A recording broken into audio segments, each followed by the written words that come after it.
আমরা যদি জীবিত থাকতে আমল করে যাই তাহলে আমাদের জন্য মৃত্যুর পরে সৌভাগ্যময়। তো আল্লাহ তাআলা আসলে সবসময় তার বান্দাদের ভালোই চান, শুধু বান্দাদের না, পৃথিবীর ভিতরে যত কিছু আছে সবকিছুরই আল্লাহ তাআলা ভালো চান।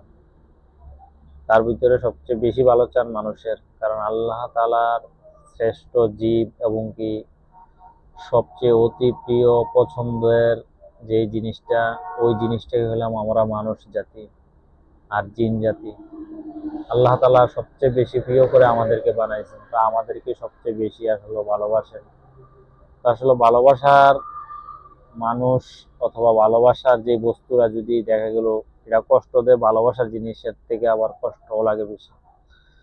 তো আসলে আমাদের মৃত্যুর পরে আল্লাহ তাআলা যে শাস্তির জন্য যে ফেরেশতা রেখেছেন, ওই ফেরেশতা যে আসবে কবরের ভিতরে জিজ্ঞাসা করবে বা শাস্তি দিবে, ওই ফেরেশতার তিনটি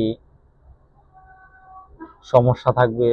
তিনটি সমস্যা হলো, এক নম্বরে থাকবে সে অন্ধ, দুই নম্বরে থাকবে বয়রা, তিন নম্বরে থাকবে বোবা।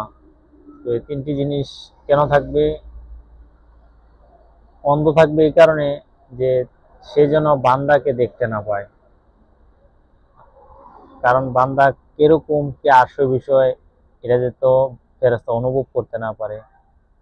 বয়রা এই কারণে থাকবে যে বান্দা কি বলতেছে ফেরেশতা যেন শুনতে না পারে, যার কারণে বয়রা থাকবে।